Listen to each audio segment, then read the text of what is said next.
Hello and welcome to this week's episode of Indo Politics. I'm Tabitha Monahan. With heavy rain and winds battering parts of the east coast, things got a little stormy in the Oireachtas Agricultural Committee when the Board Bia chair appeared before them to answer questions. The government continued to push through regulations on the ban on scramblers, and we now have a date for the upcoming by-elections next month. We'll take a look at how the field is shaping up.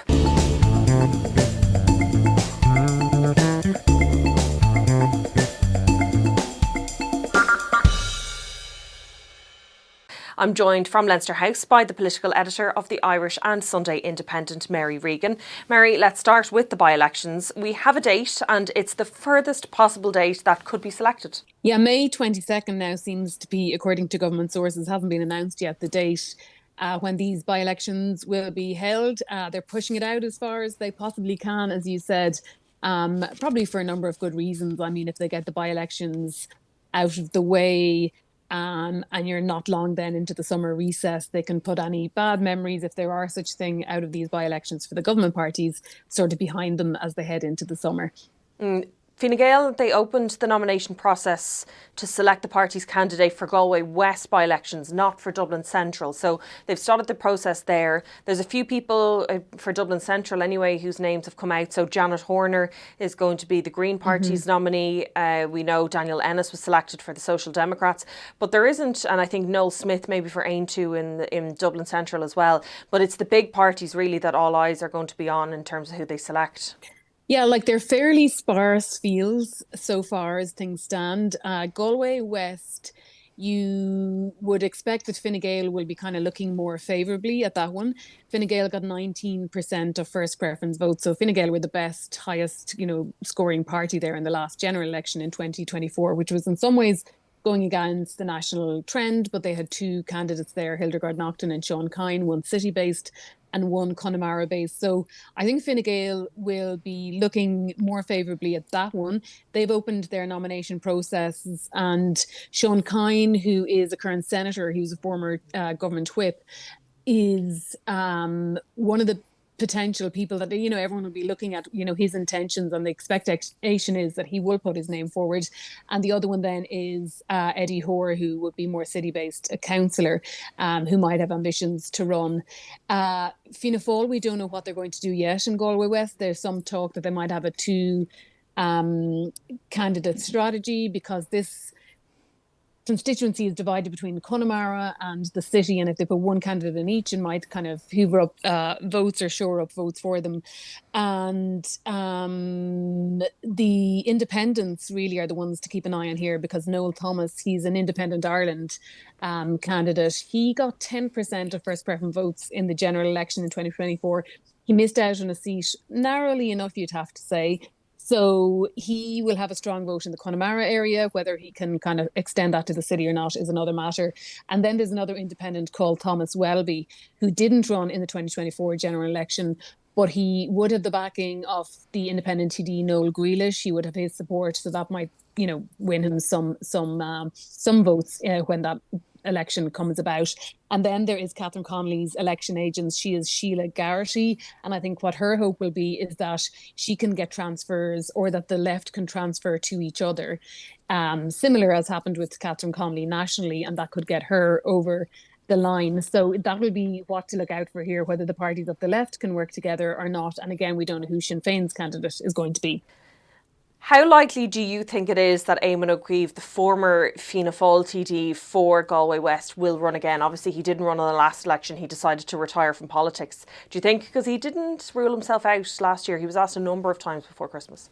Yeah, he was contacted before Christmas and he didn't and hasn't ruled himself out. And I think that would be a really interesting prospect if he did run in this by-election, because, the prevailing narrative is that government parties don't win by-elections.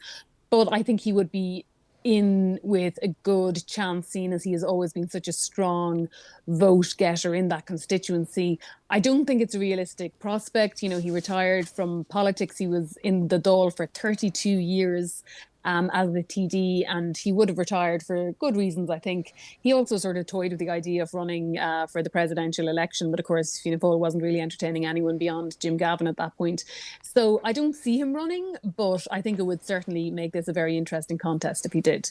I think Dublin Central is going to be an interesting one regardless. We have the prospect of potentially Gerry Hutch running again, who said he was considering putting his name forward. We don't know who Fianna Fáil are going to run. They haven't had a fantastic presence in Dublin Central for years and years, since Bertie Ahern left. Mary Fitzpatrick, who is the senator, has run a number of times but has failed to get the Dáil seat. John Stevens is there, who is a councillor at the moment. He's Deputy Lord Mayor. He's another name in the mix. Fine Gael, Ray McAdams potentially is the person going to be there. We just don't know yet, but it is going to be an interesting one regardless. We also don't know what Sinn Féin's going to do yet. Yeah, and you mentioned Fianna Fáil. I mean, Mary Fitzpatrick has run 4 times, 4 general elections, and she's never got a seat. So are they going to give her a 5th chance to win this? The other one is Sinn Féin, which will be an interesting one. And there was some discussion that Sinn Féin would run Gillian Sherratt. She is the mother of Harvey Morrison Sherratt. Now, neither Sinn Féin nor Gillian Sherratt herself are willing to comment on that. But given that it's Mary Lee McDonald's constituency, and given that the Sinn Féin was Mary Lee McDonald topped the poll there in the last general election, you'd imagine that Sinn Féin will be kind of pulling out all the stops here to try and win a seat here in Mary Lee McDonald's constituency, where they might have thought previously that they could have won 2 seats. Ray McAdam is the Dublin Lord Mayor. He's been discussed for Fine Gael, but as you said, they haven't opened up their nomination process. And then, of course, if Gerry Hutch decided to run here, which he has indicated he will, what will that do to the race? He may not win it, but will he influence the race in any particular way? So, I mean, again, it's a very sparse field here in Dublin Central. The Green Party announced their candidate. She's a councillor, Janet Horner. She was sort of unveiled as their candidate on Wednesday this week, and Roderick O'Gorman said, we're in this to win it. But again, you would have to think that Sinn Féin are sort of the strongest going into this race. We will see, and I'm sure that we will be covering it extensively as we get closer and closer and we actually get more of an idea of who the candidates actually are.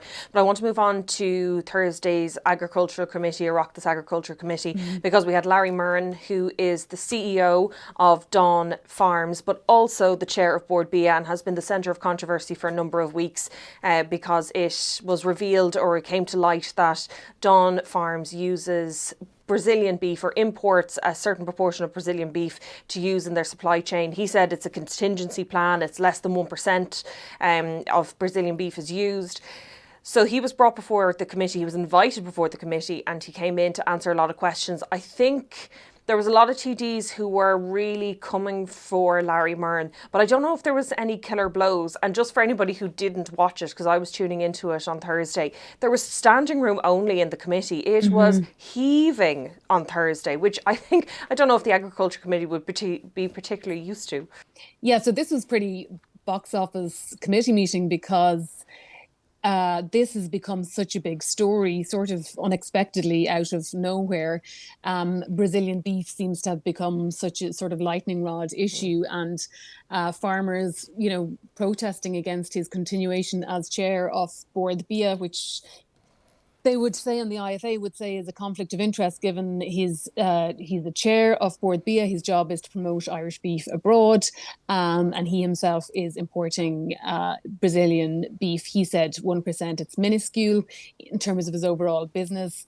I thought, watching him in the committee, he was a very smooth operator.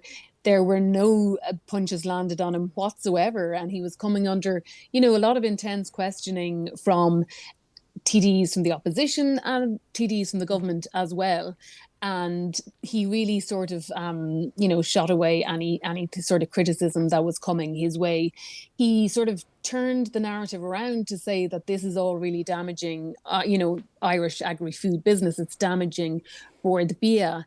And, the opposition, Sinn Féin in particular, would say, no, his continuation in the role is damaging Board Bia. But the government is backing him. He himself, is very very insistent that there was no wrongdoing here. There was nothing unlawful here. There was nothing dark here, I think is what he said at one point. This is merely a contingency that his business or Dawn Farm business can keep going and their exports can continue. And the products that they supply to Subway is one of the, their clients, and they provide beef to Subway, branches all over the world.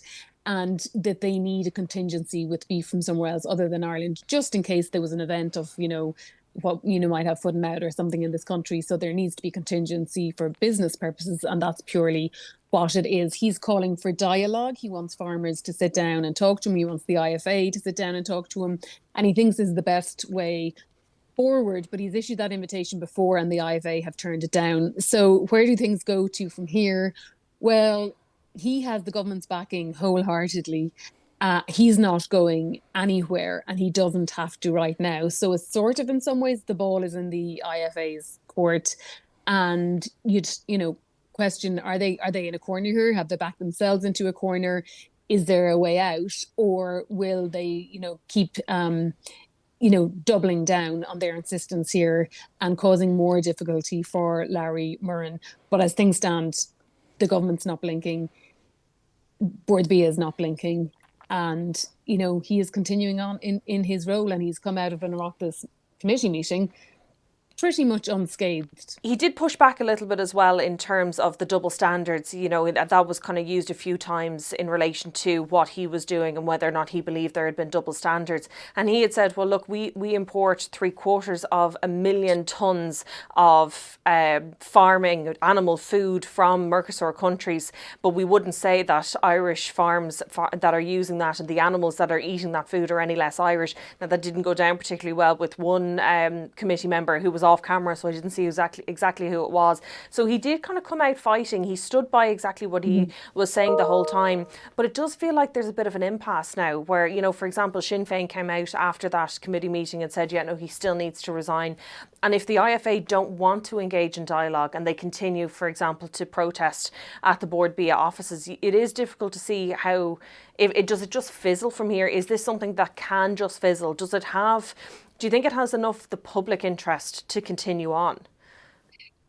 Well, I mean, he claims that farmers around the country are ringing him and saying that they think this is completely overblown and they think that this is a bit of a witch hunt, and, they have other things to be getting on with. People, there are two very strong sides to the story if you speak to politicians around the place. And Willie Ard, who's a Fine Gael politician, told the committee, that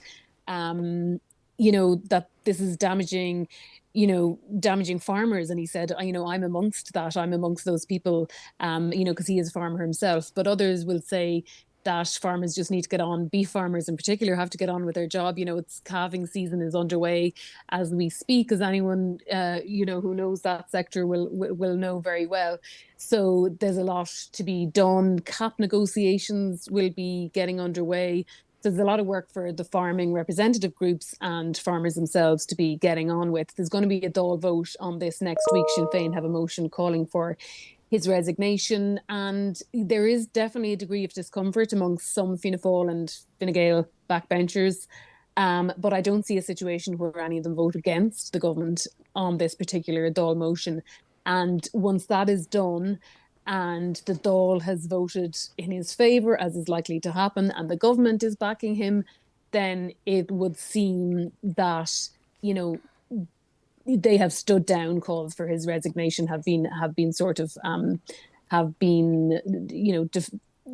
fully defended because the Dáil will vote in his favour and the government will be backing him. So it's hard to see then where things go from there, unless the IFA have some other, card to play. We don't know if they have any other card to play at this point. Realistically, though, Mary, do you think that this story is all about the timing of when it's come in? We've just come off the back of the Mercosur vote, and obviously it was so contentious, and Ireland voted against the Mercosur trade agreement. Do you think if this had happened this time last year, that it would be as big as it is, and we would be seeing an Oireachtas committee that was rammed full of people today? That's something that the point that Larry Murrin made quite a lot, that, Brazilian beef, there's particular sensitivities around that at the moment. Yeah, I think so. Like he alluded to that himself. He was saying, how Brazilian beef has become something sort of a kind of dirty word in politics and in public discourse. And he's saying a lot of this has been driven by social media. But it dates back to a few things over the last 2 months, I think. One of them being Mercosur and the fact that that trade deal, which will be going ahead pending a European Court challenge, but which the Irish government voted against, that will lead to the importation of Brazilian beef. And farmers are very worried and stressed about that Brazilian beef. So that has sort of given it the negative image. And then there was a report in the Farmers Journal about Brazilian beef containing a hormone which has entered the Irish food chain. That was the story, I think, 2 months ago. And, I think that sort of led to a bad reputation around Brazilian beef. So what Larry Murrin was saying is that, deals are done months or even, years back. It's not like you decide today you want to import and bring in a few lorry loads of Brazilian beef tomorrow when you ring them up and say, can you get it in here? These are done months and months in advance. And he's saying from when the time his company might have ordered in or done the business deals in relation to Brazilian beef, since then, the context around it has changed, certainly in public discourse. I want to move on to flooding again, and I won't spend too much on this because we spoke about this quite a lot last week. But obviously the East Coast has been battered by heavy rain and very strong winds. We have more weather warnings that were introduced. So it really has become an issue, a political issue, because of the reactionary, I think, nature of the government's approach to dealing with flooding, and a lot of people critical that the flood defence schemes haven't been in place to be able to help areas like Enniscorthy. And then there was something in the Public Accounts Committee that came out just at the very beginning on Thursday morning. There's a national flood forecasting warning service that was, I think, approved in 2019. Funding was allocated. €19.3 million was allocated between 2020 and 2024, but only 5.9 million of that allocation was spent. So is that another critical? It's another serious criticism of the government's approach to flood defences, that money was being allocated, and this would go from the Department of Housing vote, that it just wasn't being used. And now we see areas, like I said, like Enniscorthy and other parts of Wexford, Wicklow, etc., Waterford, that are really being hit hard by flooding areas. Yeah, but I think in many ways the government dodged any serious political damage arising out of this. Like, flooding is one of those issues that can really trip a government up. I know when they were talking about the timing of the election in late 2024, one of the considerations was, well, if we get into the winter, then you could have a flooding event during the course of an election campaign, and then the government parties would be completely wiped out. So flooding is something that politicians fear big time, because it can lead to really unexpected and uncontrollable political fallout. This time around, it doesn't really seem to have been the case. The Minister for Housing and Local Government, James Brown, it's his constituency, it's his hometown of Enniscorthy that was worst affected here. But he did go around businesses, households, meeting people, reassuring them. And crucially, the government did decide, and James Brown did deliver this news himself, even though it was in Peter Burke's department, that the grant for businesses was going to be increased from 20,000 to a maximum of 100,000 for businesses who were damaged by floods. So I think that might have mitigated some of the damage caused by this. I was wondering, though, whether or not, because we still hear even now in the last kind of few weeks or even the last few months, that Storm Éowyn comes up still quite a lot in the Dáil, either sometimes in leaders' questions, but sometimes in, priority questions from TDs who are saying that, things weren't dealt with properly here. So it's brought up quite a lot. You don't think that this is going to be a similar situation? It's just the flooding has been going on for so long, and it's been weeks and weeks and weeks of this. Yeah, and I mean, there might be a bit longer to go. Yeah, we'll hope not. But yeah, I mean, like, the issue around flood defences, they came out last weekend and said, that they're going to, because these new laws are coming in on judicial reviews and making it, a little bit trickier to bring forward judicial reviews and to stop judicial reviews holding up everything in this country, that those laws will also apply to when it comes to flood defences. So, it often is the case that an area gets really, really badly flooded, like, the Tolka, for example, back in Bertie Ahern's day. Yes. Then the defences are put in and that sorts that out. Fermoy was another example years ago. So you would expect that Enniscorthy will, get its flood defences sooner rather than later, even though they've been held up for so long because of this freshwater pearl mussel. But I think the pressure will be on now to deliver on that. And if it's not, then there will be political fallout, Finally, Mary, I want to come to the issue of scramblers, again, something that we touched on last week. But this week, the government moved forward again with enacting a ban in relation to scramblers. This ban has been given a name, or the law has been given a name. So walk us through what the government announced.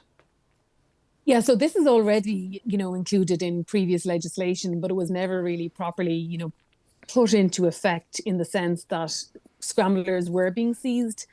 But there was a policy, maybe an unwritten policy within the Gardaí not to chase people on scramblers, because that in itself would have, been dangerous, and that was why.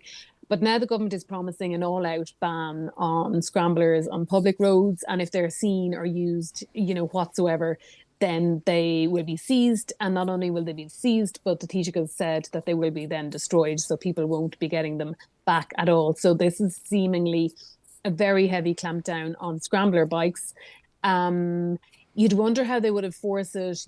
Previously there was drone technology, purchased, and training was done in it. And the point was that those drones would detect scrambler bikes, and that seems to be what is happening in the UK, where there's a big problem with these as well. But those drones aren't being used. The Gardaí have to sort of put into effect a sort of code of conduct for using the drones. So we'll see how quickly it comes in and how it works, but there seems to be a determination there to solve this issue. The Taoiseach said it's going to be called Grace's Law, after Grace Lynch, the 16-year-old girl who was killed in Dublin while she was, crossing a pedestrian crossing, and she was hit by a scrambler bike, and her mum wanted it to be called Grace's Law. So that's what's going to be done. It does show how quickly the government can move in relation to things like this. As you said, the legislation was in place since 2023. It was just about enacting this ban. But something that Mary Lou McDonald brought up in Leaders' Questions on Wednesday was that point that you kind of made there in relation to enforcement, and that how important it is that Gardaí are able to enforce these new laws. That communities around Dublin, in her own constituency of Cabra and then Finglas as well, and in other parts of the country, that communities have been terrorised by this. So yes, the ban is going to be in place for public roads, but also public parks as well, which is something in my area can be quite an issue, with scramblers going around parks and you're trying to walk a dog, or there's kids out kicking a ball or whatever, and it becomes a very dangerous situation. But and again, Mary Lou McDonald made the point that up until now the Gardaí's hands have been tied in relation to dealing with this, and that the Gardaí need to be able to deal with scramblers more effectively. And I think the point that Micheál Martin was making in response to that was that point that you made about being able to seize the scramblers, that they're going to have greater capacity now to be able to deal with that. So all well and good that the government are going to be bringing in this legislation or bringing in this ban, and like you said, there is a lot of momentum and a lot of movement and great determination from the government to introduce this. But you don't want to see in months' time, 6 months' time, for example, after this is brought in, that very little on the ground is different. Yeah, exactly. And as you said, it's been raised in the Dáil so many times. And, like the other issue then that the Darragh O'Brien Transport Minister is saying that he wants tackled is the issue of e-scooters, which are a similar problem. But because that might take a little bit longer to bring in legislation in that area, they want to, take a bit longer on that and then move ahead with the the scrambler bikes in the very first instance. And that's where I think we will leave it for this week. My thanks to Mary Regan for joining me, and my thanks to you for watching and listening to Indo Politics. We'll be back the same time, same place next week.